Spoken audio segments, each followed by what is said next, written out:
Shalom, shalom, bien-aimés de Dieu, shalom. Bienvenue à votre émission Plateau charismatique. Ce soir, je reçois pour vous l'apôtre Samuel Kouassi, qui vient nous parler de la prière pour l'évangélisation, et nous sommes à la 85e édition de cette émission. Bonsoir, apôtre. Bonsoir, servant de Dieu, Rebecca Martin. Comment allez-vous? Eh bien, je vais bien par la grâce de Dieu, et vous-même?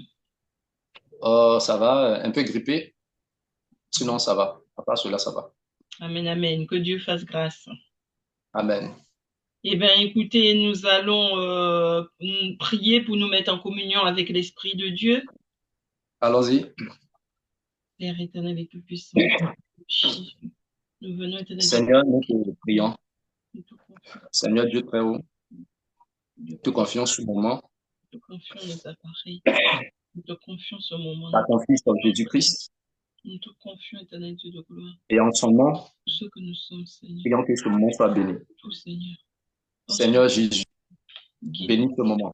conduis-nous, Seigneur, dans le Bénis ce temps. glorieux de Jésus-Christ de Nazareth, Que ton peuple soit édifié. le glorieux de Jésus, pour le contrôle, Oui, Seigneur, tu as nous conduis-nous, Seigneur, donné les apôtres, les évangélistes, les docteurs, les pasteurs, les manifeste, prophètes manifeste, pour le perfectionnement de l'Église.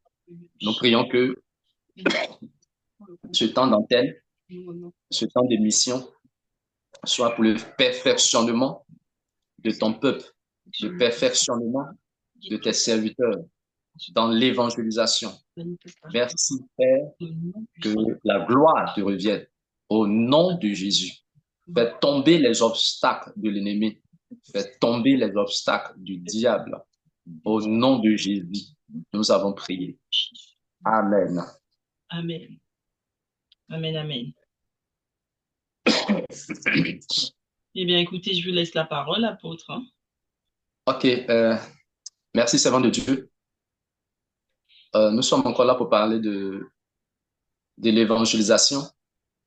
Nous bénissons Dieu pour tous ceux qui nous suivent, qui suivent ces émissions avec beaucoup d'intérêt. Que le Seigneur puisse vous éclairer alors que vous suivez les émissions sur des choses même que nous n'avons pas touchées.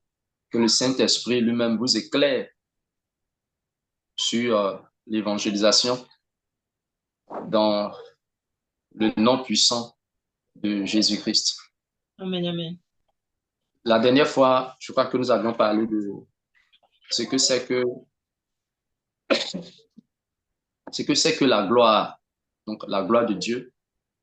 Nous avons parlé de la gloire de Dieu qui est l'évangélisation, la gloire de Dieu qui est évangélisée pour que des âmes soient sauvées. Des âmes croient en Dieu par Jésus-Christ de Nazareth. Et nous avions surtout dit que l'évangélisation doit nous unir, l'évangélisation doit nous rendre un, puisque dans Jean 17, verset 22, Jésus a dit dans sa prière, il dit au Père, il dit à Dieu, je leur ai donné la gloire que tu m'as donnée, Amen, afin qu'ils soient un comme nous sommes un. amen. Donc, il parle de que les disciples soient un comme toi et moi, le Père, nous sommes un. Donc, il parle déjà de l'unité dans quelque chose. C'est cela. Donc, uni, il dit il y a quelque chose qui doit nous unir. Il dit c'est la gloire. Amen, amen, amen. Donc, il était important de savoir c'est quoi la gloire de Dieu. Et c'est cette gloire que Adam avait. Et donc, quand il a péché, la parole de Dieu dit que ce péché est devenu le péché de tous les hommes. Ainsi, euh, tous ont péché et sont privés de la gloire de Dieu. Voyez-vous? Donc, ça veut dire qu'il est important de comprendre c'est quoi la gloire de Dieu. De comprendre c'est quoi la gloire de Dieu. Alors, donc, nous avions expliqué pour faire comprendre que la gloire de Dieu, c'est évangéliser pour que des âmes soient sauvées. Tout ce que Dieu va permettre pour que des âmes, tout ce que Dieu va nous amener à faire pour que des âmes soient sauvées, c'est-à-dire que Dieu sauve des âmes à travers nous. Ça, c'est la mission de l'Église. Présenter des âmes à Jésus-Christ. Donc, les âmes qui viennent à Jésus, qui viennent à Dieu par Jésus-Christ, c'est ce qui est la gloire de Dieu. nous avons pris pour exemple le cas de Lazare, lorsque Lazare est mort et que Jésus a prié. Avant de prier, Jésus a dit à Marthe, ne t'ai-je pas dit que si tu crois, tu verras la gloire de Dieu. Et nous avons vu que Jésus a prié pour Lazare, qui était mort, et Lazare est revenu à la vie. Et nous avions dit que la résurrection de Lazare n'était pas la gloire de Dieu, mais par la résurrection de Lazare, il y a eu la gloire de Dieu qui était que cette gloire, des gens ont cru. Quand beaucoup de personnes, plusieurs personnes ont cru en Jésus, ayant vu que Jésus a ressuscité Lazare. Donc la gloire, ce n'était pas la résurrection de Lazare. La résurrection de Lazare, c'était un miracle, c'était un prodige. D'accord? Mais c'est ceux qui ont cru à cause de la résurrection de Lazare, à cause du miracle. C'est ce qu'on appelle la gloire de Dieu. Amen, amen. Alors, dans Jean chapitre 15, verset 8, Jésus a dit aux disciples, si vous portez beaucoup de fruits, c'est-à-dire que Jésus, quand il a prié, Lazare est ressuscité, il y a eu des gens qui ont cru, plusieurs personnes qui ont cru en Jésus. Parce que si on croit en Jésus, forcément, on va croire aussi en Dieu. Donc, ils ont cru en Jésus. Donc, Jésus a porté du fruit. Jésus a porté du fruit. Donc, c'est à cela que Jean 17, plutôt Jean 15, verset 8, on peut lire cela, c'est nom de Dieu. Jean chapitre 15, verset 8.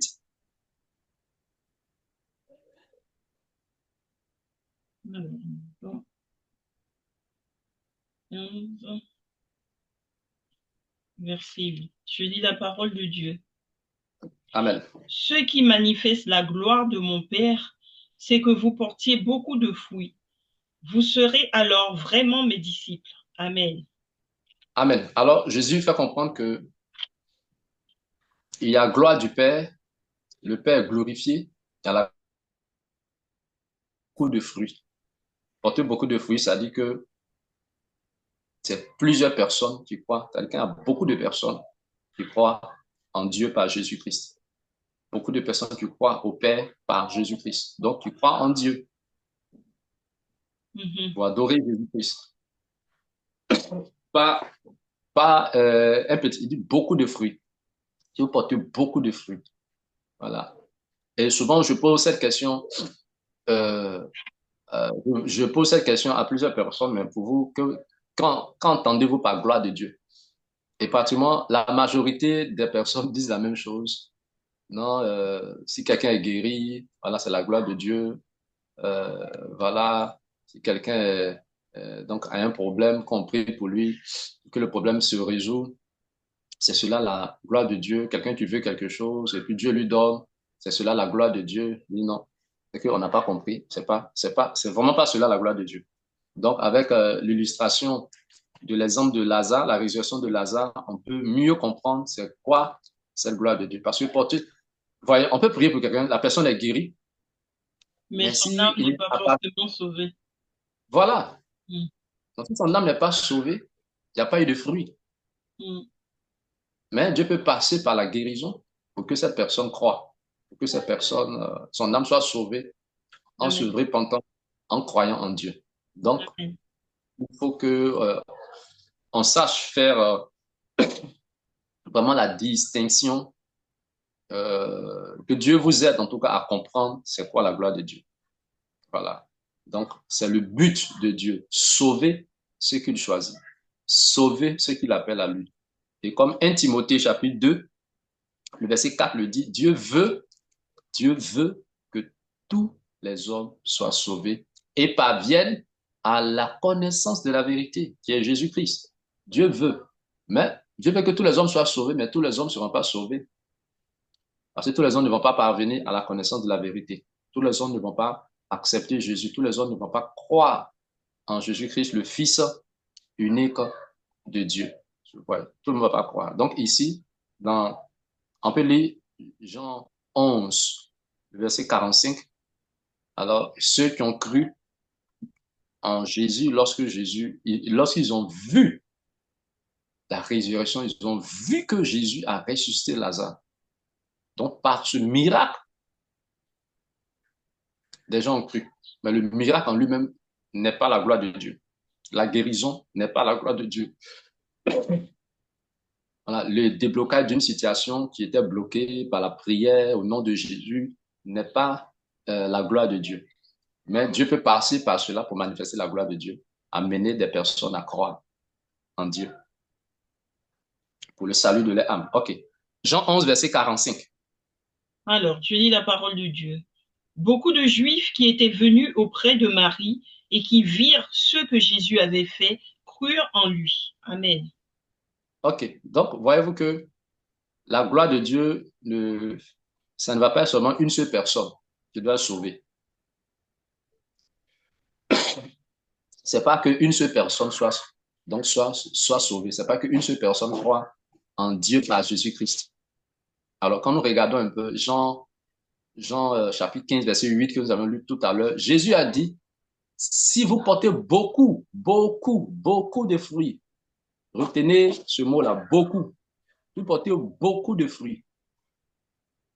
Pas un seul fruit, pas deux fruits, pas tout. Il dit beaucoup de fruits. Mhm. Donc, dans la gloire de Dieu, ce n'est pas pour qu'une seule personne, deux personnes, trois personnes, quatre. Non, le Seigneur dit beaucoup. Et cela va se manifester dans Jean 11, verset 45. C'est-à-dire que plusieurs, donc c'est-à-dire beaucoup, plusieurs des Juifs qui étaient venus vers Marie pour la consoler, parce qu'elle a perdu son frère Lazare. Et ne s'attendaient pas à une résurrection de Lazare, voyez-vous. Et c'est en ce moment que Jésus a prié, Lazare est ressuscité. Et ils ont cru. Ils étaient nombreux. Ils étaient nombreux.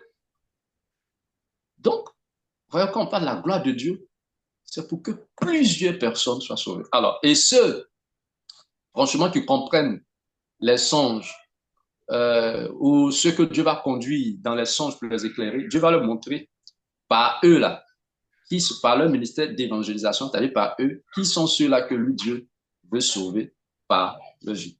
Moi, j'ai plusieurs fois vu c'est-à-dire que dans des songes, dans des messages que Dieu m'a donnés, plusieurs personnes que Dieu veut sauver à travers mon ministère. C'est pas deux, c'est pas trois, c'est pas quatre, plusieurs personnes. Donc, ça veut dire que pendant le cours de notre vie, le ministère, servir Dieu, c'est quand tu comprends comment Dieu veut t'utiliser, en fait, c'est à cela que tu dois travailler, c'est à cela qu'on doit travailler. Donc, le Seigneur montre qu'il y a beaucoup de personnes qui veulent sauver à travers. En fait, c'est cela qui est la gloire de Dieu. Amen, amen. Donc, on travaille pour ce but. Et c'est en cela qu'on parle d'évangélisation. La gloire de Dieu, donc, c'est pour que plusieurs personnes soient sauvées. Amen. Amen. Quand on parle de beaucoup de fruits, en fait, voilà, c'est un peu cela, la gloire de Dieu. Donc, elle ne va pas se limiter à ce qu'une seule personne soit sauvée, même si la parole de Dieu dit qu'il a la joie dans le ciel lorsque un pécheur se répand. Un pécheur qui se répand, c'est beaucoup de fruits. Et vous voyez, il y a quelque chose aussi qu'on ne voit pas. Souvent, ceux qui évangélisent, je dis n'importe quoi, quelqu'un qui évangélise et une âme est sauvée, soit quelqu'un qui est pasteur, quelqu'un qui était dans le monde, qui vient à Jésus par l'évangélisation de quelqu'un, il est touché, il vient à Jésus, le Seigneur le choisit pour être pasteur, et ce pasteur aussi, s'il fait fidèlement, s'il est fidèle à Dieu, il fait son travail, par ce pasteur aussi, Dieu va vouloir sauver plusieurs personnes. Amen. Que ce soit même un laïc, en tout cas quelqu'un qui est en Jésus, donc il vient, lui aussi, Dieu veut sauver plusieurs personnes par elle, par lui. Donc ça veut dire que derrière les fruits, derrière mes fruits, donc il y aura encore d'autres fruits. Et dans tout cela, Dieu veut que plusieurs personnes soient sauvées. Donc c'est à cela que nous devons travailler, que vraiment le Seigneur nous aide à comprendre cette vérité de la parole du Seigneur, cette vérité de la parole de Dieu. Amen. Amen, amen. Donc, tous nous retenons que ce que Jésus a donné aux disciples, c'est la gloire de Dieu, qui est donc l'évangélisation. Nous utiliser, nous qu'il a choisi pour sauver des âmes. Et j'ai souvent parlé l'épouse que doit représenter l'Église, que représente l'Église pour Jésus qui est l'époux. Et l'épouse doit donner des enfants à l'époux. Donc, c'est l'Église qui doit donner, qui doit présenter des âmes, donc des enfants, à Jésus-Christ. C'est bien sûr par le moyen de l'évangélisation, c'est pas par autre chose. C'est par le moyen de l'évangélisation. Comment le Seigneur, voilà, voudra utiliser chacun de nous pour l'évangélisation. Lisons Galates chapitre 4, verset 19. Galates, le chapitre 4, verset 19. Galates, le chapitre 4, le verset 19. Oui, alors, Galates,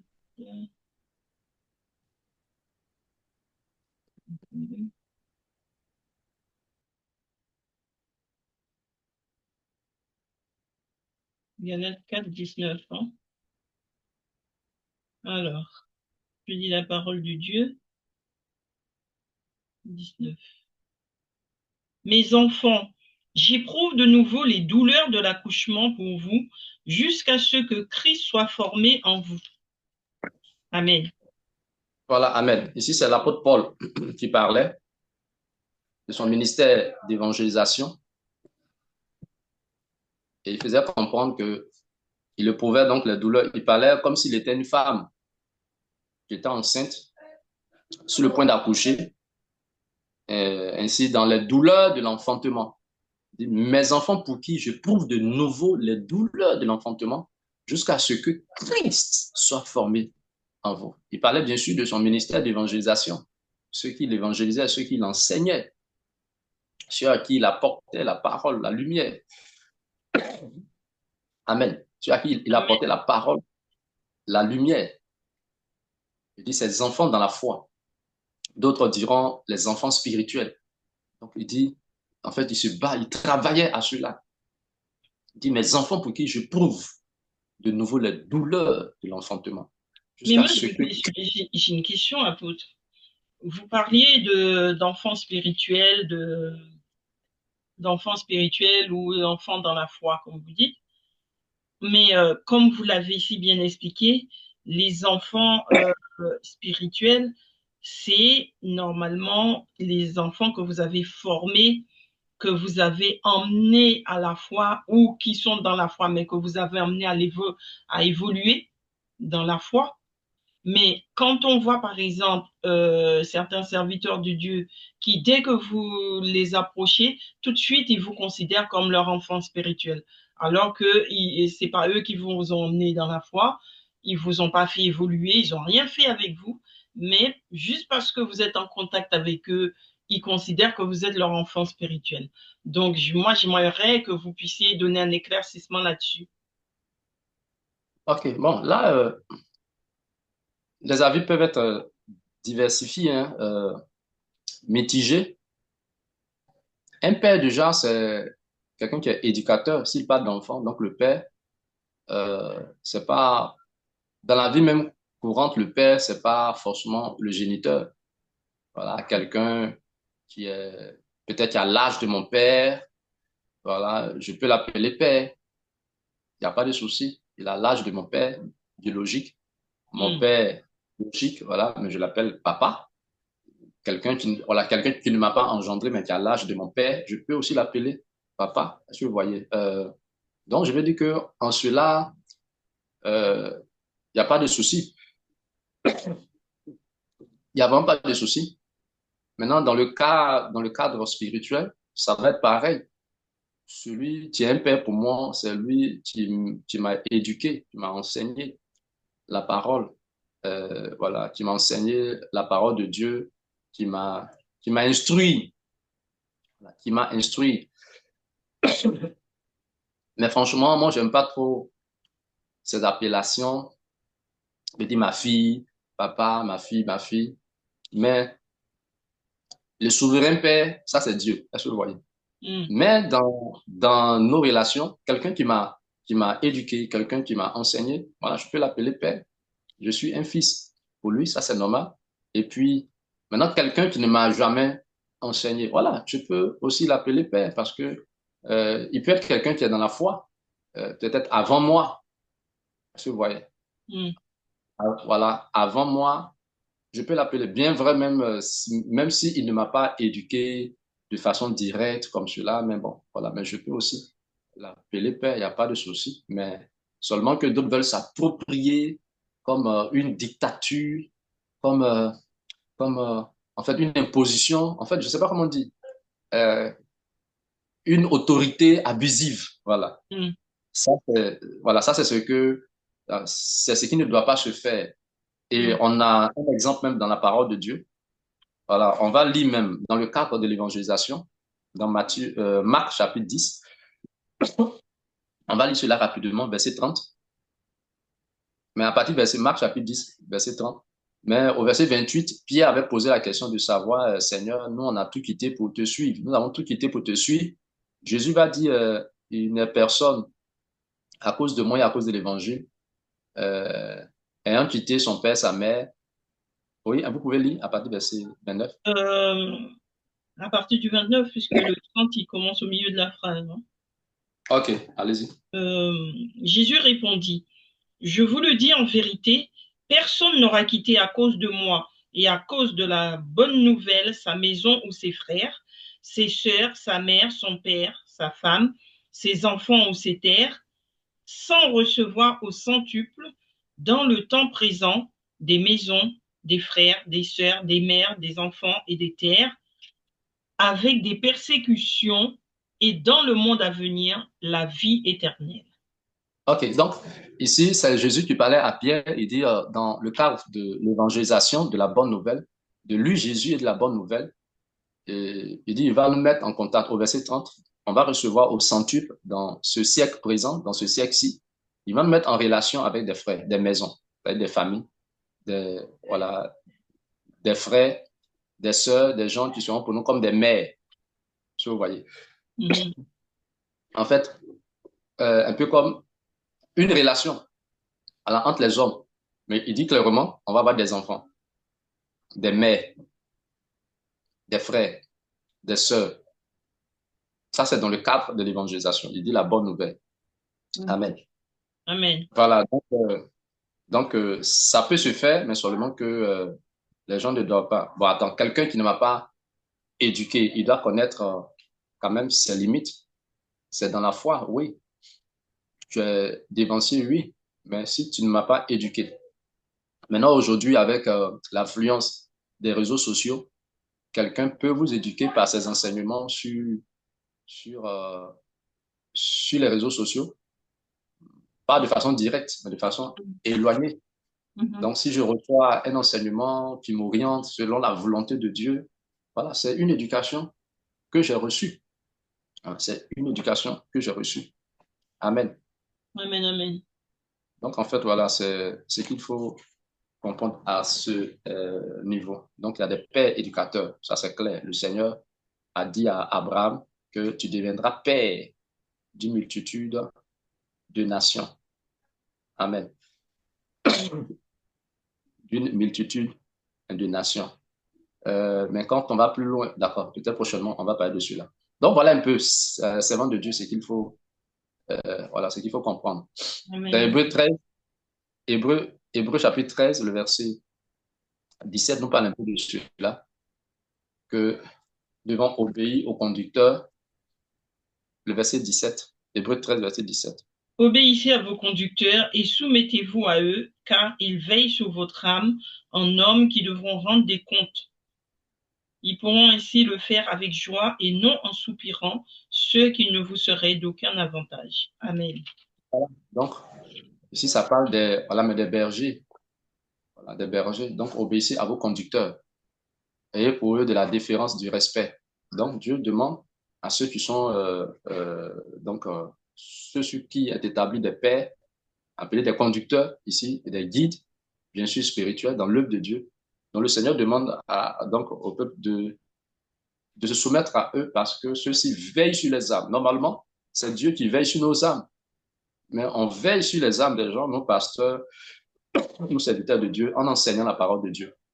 Donc, c'est par cela qu'on veille sur les âmes des gens, apporter la bonne parole, la parole de vérité, pour que les âmes soient sauvées en comprenant et en obéissant. Voilà, donc ça déjà, ça fait de nous des pères éducateurs, des pères conseillers. Amen. Amen. Jésus lui-même est appelé Père dans Mm. Isaïe. Isaïe 9, verset 5. Isaïe a annoncé qu'un enfant nous est né, un fils nous est donné. La domination reposera sur son épaule, on l'appellera admirable, conseiller. Donc, admirable, conseiller, Dieu puissant, Père éternel. Donc, Jésus est appelé Père. Cette prophétie concernait, en fait, concerne Jésus-Christ. Mhm. Ça concerne la venue. Voilà, donc ça concerne Jésus-Christ. Donc, Jésus est appelé Père. Mhm. Donc, Jésus est un Père. Les pasteurs aussi sont appelés des pères Mm. parce que le Seigneur leur donne des personnes qu'ils doivent encadrer. Ils doivent encadrer, donc ils sont appelés pères. Donc, c'est pas mauvais dans le sens de dire papa, voilà, père, père dans la foi, ou bien enfant dans la foi. Donc, c'est pourquoi Paul lui disait, mes enfants pour qui? Quand Galates 4, verset 19, il dit, mes enfants pour qui? Mhm. Mes enfants pour qui? Je prouve de nouveau. Voilà. Et c'est Dieu maintenant, comme je dis, quelqu'un qui est dans la foi, voilà, je peux l'appeler père. Voilà, il y a pas de souci. Mais tu disais que tu ne m'as pas enseigné. Il ne faut pas chercher à t'approprier, il ne faut pas chercher, en fait, à abuser. Parce que ça, c'est ce que souvent les hommes aiment. Mm. Voilà. On m'appelle papa, papa, papa, papa, papa. Bon, c'est pas ce qui est important, mais c'est le travail. Voilà, c'est pas le titre, c'est le travail. Amen. Amen. Amen. Donc, Paul dit, mais, il le dit clairement, mes enfants. Donc, ça veut dire que ces enfants doivent l'appeler papa. Mm. C'est-à-dire père. Père dans quoi? Père dans le domaine que Dieu lui a donné de faire. Donc, il les éduque dans ce sens. Donc, il a un père. Donc, il leur transmet une éducation Mm. qu'il a reçue de Dieu. Donc, ça veut dire que ces enfants-là, et ils n'ont pas cette éducation-là. Si Paul ne leur a pas donné cette éducation, ils ne peuvent pas avoir cela. Mm. Et c'est ce pourquoi Jésus l'a choisi. Donc, si Jésus l'a choisi, il y a un peuple à éduquer. Et c'est ce que l'Église doit comprendre. C'est-à-dire que vous-même, ceux-mêmes qui ne sont pas pasteurs, ceux qui ne sont pas prophètes, ceux qui ne sont pas évangélistes, ceux qui ne sont pas docteurs, ceux qui ne sont pas prophètes, chaque personne dans l'Église, il y a un peuple. Quand Jésus choisit quelqu'un, il y a forcément un peuple qui doit éclairer. Voilà, ça va se faire soit dans l'Église, ou bien soit les païens. Tout Mhm. dépend à la main du Seigneur. Mhm. Donc Dieu ne choisit pas quelqu'un s'il n'y a pas de peuple, de personnes à éclairer. Parce que nous sommes tous des lumières en Jésus-Christ, nous sommes tous des étoiles. Mm. Amen. Amen. Amen. Voilà. Donc, c'est ce qui est le plus important. Ce n'est pas paix, paix, mais paix dans quoi? Quelle est la lumière que je leur apporte? Mm. Et je me souviens, il y a des années de cela où le Seigneur me donnait cette parole dans Genèse chapitre 17, verset 4. La parole avait été donnée à Abraham. Je voyais. Genèse 17, verset 4, où le Seigneur disait à Abraham, l'Éternel disait à Abraham, voici mon alliance que j'établis avec toi. Mhm. Tu deviendras père d'une multitude de nations. Mhm. Tu deviendras père d'une multitude de nations. Et c'est comme ça, souvent, il y a des gens, selon leur ministère, Dieu leur donne un verset qui va avec leur ministère, Mhm. selon leur appel, selon le domaine dans lequel ils doivent travailler concernant l'évangélisation. Alors, pour ma part, c'est ce verset que Dieu m'a donné. Dieu me dit, que tu vas devenir. À l'origine, c'est pas un verset qui m'est adressé, non. C'est le verset, c'est adressé à Abraham. Maintenant, il y a ce qu'on appelle le Réma, donc la révélation spéciale. Donc, Dieu peut s'appuyer sur un verset de la Bible, de dire, voici quelque chose que je fais avec toi, mon serviteur, que j'ai choisi. Que par ce verset, il y a des paroles, en fait, cette parole-là, je vais l'appliquer à ta vie. Et voici, dans tel domaine dans lequel je vais t'utiliser. Donc, le Seigneur m'a dit, donc voici aussi mon alliance que j'établis avec toi. Tu deviendras père d'une multitude de nations. Donc, il me fallait demander à Dieu, voilà, il s'agit de quoi? Pourquoi père? Mais père dans quel domaine? Père dans quel domaine? Ça m'a pris des années pour comprendre. En fait, je fais de toi père dans le domaine donc de l'évangélisation. Mm. Amener les gens dans l'église, pas même les païens, si vous voyez. Mon ministère s'adresse, c'est-à-dire que je fais beaucoup dans l'église, c'est-à-dire que le message concerne la cible, c'est l'église. Je dis à Amen. l'église que l'église doit évangéliser. Donc, c'est Amen. dans ce domaine que c'est étudié. Donc, en le faisant, c'est comme Dieu fait de mon père, Mm. que les gens le veulent ou pas. Ça, c'est ce qu'il m'a donné. Parce qu'en parlant, il y a des gens que ça éclaire. Mm. Donc, c'est comme je suis en train de leur apporter de la part de Dieu une éducation. Amen, amen. Je fais de toi père, donc il m'a dit, je fais de toi père dans l'évangélisation. Dis à l'église que l'église doit, chacun doit évangéliser. Seulement, je dois le conduire, je dois conduire, chacun doit prier pour que je lui éclaire. Hein? Donc, je lui apporte la lumière, comment il doit évangéliser. Sinon, tout le monde doit le faire. Donc, c'est de cela que je parle depuis des années. Mm. Depuis des années. Donc, voilà un peu Amen, servant amen. de Dieu. Donc, si quelqu'un m'appelle père, voilà, c'est pas mauvais. Mm. Voilà, c'est pas mauvais. Donc, mes enfants pour qui je prouve de nouveau la douleur de l'enfantement. Maintenant, quelqu'un, si Paul le dit, qu'il y a des enfants qui ne veulent pas reconnaître qu'ils sont pères, c'est une rébellion. Mais on ne va pas se battre. Voilà, pour cela, celui qui ne veut pas reconnaître, bon, ça, c'est pas ce qui est important. Mais on transmet l'enseignement, on transmet l'éducation. C'est-à-dire que ce dont Paul parlait, c'est-à-dire qu'il veut transmettre une éducation, il dit, pour que Christ soit formé en eux. Mm. Ce n'était pas le langage seulement, mes enfants, mes enfants, mes enfants. Il leur transmet quelle éducation? Il dit, donc, en fait, c'est la parole de Dieu, c'est-à-dire qu'il les enseigne pour que, quoi, Christ soit formé en eux. Amen, Maintenant, amen. voyez, il y a quelque chose de caché. Dans ce travail de Paul, Jésus a fait comprendre à Paul que Satan, on va comprendre cela. Parce que ce dont Jésus parle, ça veut dire qu'ils sont influencés par Satan. Mm. Comprenez très bien. Parce que voici la parole que Jésus a donnée à Paul. Acte 26. Nous avons plusieurs fois lu cela. Le verset 17, il dit de Paul, je t'ai choisi du milieu de ce peuple et du milieu des païens. Acte des apôtres, chapitre 26, verset 17. Je t'ai choisi du milieu de ce peuple et du milieu des païens, vers qui je t'envoie, afin que tu leur ouvres les yeux et qu'ils passent des ténèbres à la lumière et de la puissance de Satan à Dieu. Est-ce Mhm. que vous voyez, est-ce que vous voyez, bon, comment je peux dire, la compréhension? Donc, ça veut dire que ceux dont Paul parle, il appelle ces enfants-là, ils sont influencés par Satan. Mhm. Puisque c'est d'eux ici que Jésus parle. Il dit, ceux vers qui je t'envoie, ceux envers qui, en faveur de qui tu vas exercer le ministère. C'est-à-dire la cible de son ministère. Il dit, c'est des gens que Paul doit faire passer de la puissance de Satan à Dieu. Non, ça voudrait dire quoi? Ces hommes sont influencés par Satan. Mm. Donc, c'est là, il dit, ah, ce sont ses enfants. C'est Dieu qui lui a donné ses enfants. Donc, il doit les enseigner, les éduquer. Donc, il dit, dans les douleurs de l'enfantement. Il parlait comme s'il était une femme, semblable à une femme qui est enceinte dans les douleurs de l'enfantement sur le point d'accoucher. Il dit juste à ce que Christ soit formé en eux. Donc, eux là, c'est d'eux que Jésus parlait. Il dit, tu vas les faire passer, tu vas ouvrir les yeux, tu vas les faire passer des ténèbres à la lumière et de la puissance de Satan à Dieu. Parce qu'ils sont à Dieu. Mais plutôt, ils sont à Satan. Ils sont dominés par Satan. Ils sont influencés par Satan. Amen. Amen. Donc, c'est pourquoi l'œuvre de l'évangélisation est beaucoup attaquée par le diable. Et c'est ce qui a fait que Satan a fait de telle sorte que Adam perde la gloire de Dieu. Parce que la gloire de Dieu, en fait, évangéliser, arracher les âmes donc à Satan, pour que ces âmes soient à Dieu. Mhm. Donc, si les âmes passent de la puissance de Satan à Dieu, on dit on a porté du fruit. C'est Mhm. ça qui est la gloire de Dieu. Mhm. Bon, si les âmes, là, elles sont avec Satan, on prie, elles, elles guérissent. Bon, elles sont toujours là-bas. Il y a des miracles, il y a des déblocages. Ils se marient.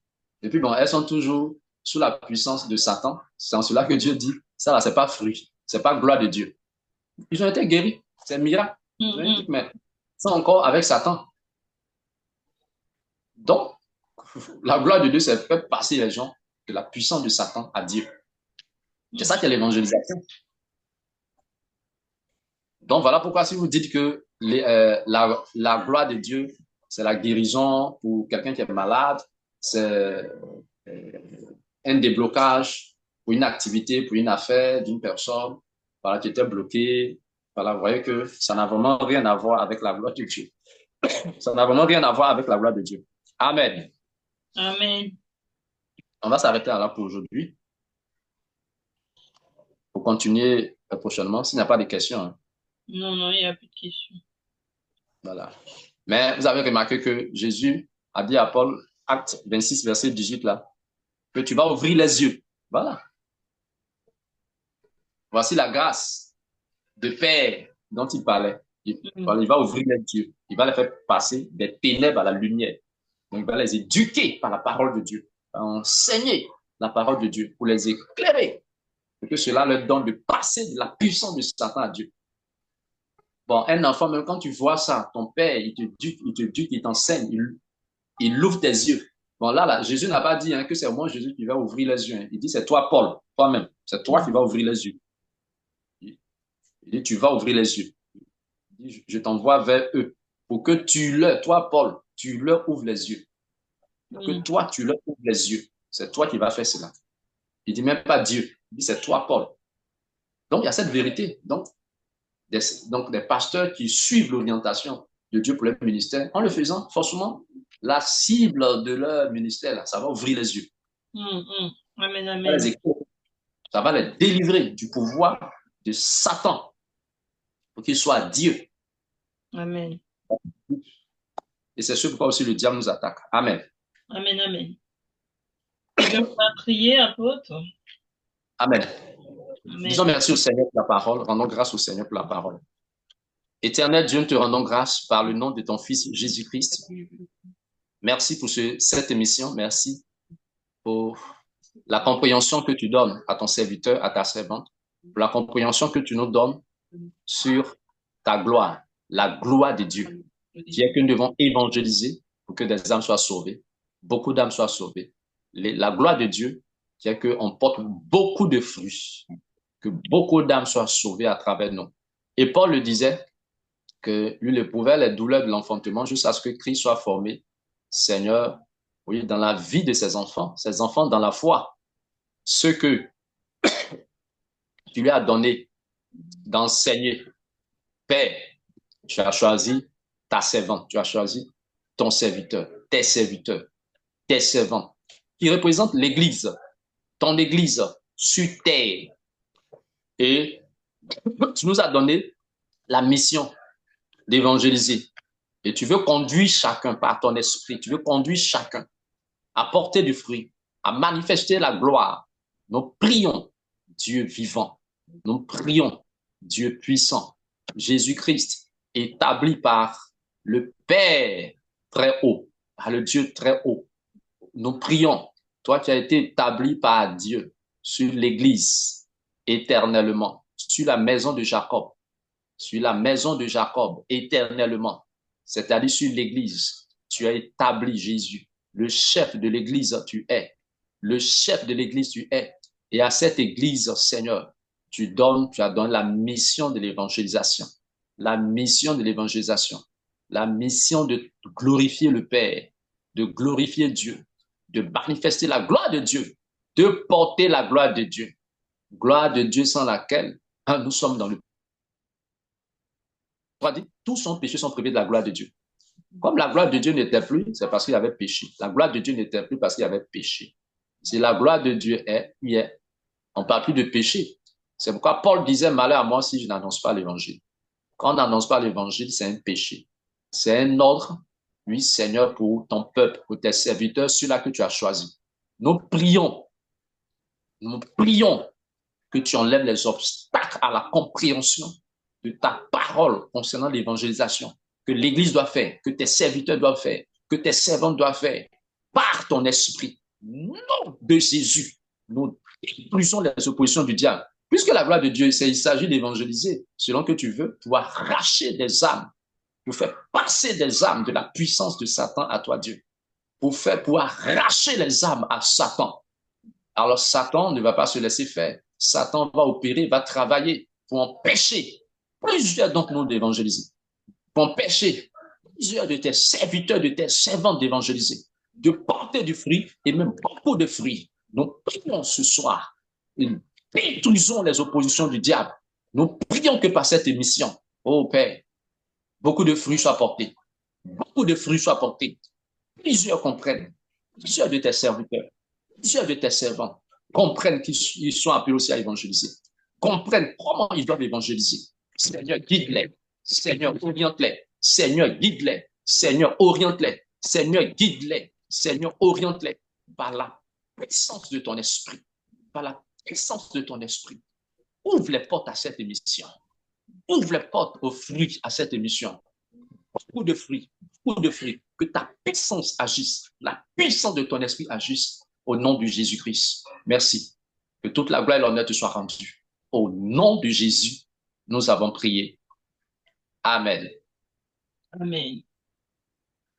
Eh bien, vraiment, merci apôtre. Je pense que ce soir, vraiment, l'enseignement a été très clair, que chacun reçoit sa part et surtout, nous invitons tous nos téléspectateurs à vraiment rentrer dans l'évangélisation, à surtout prier pour que le Seigneur vous montre la cible de votre évangélisation et surtout quelle direction vous devez prendre, hein, que vous ne partiez pas seul sans le Saint-Esprit, qu'il vous montre la direction.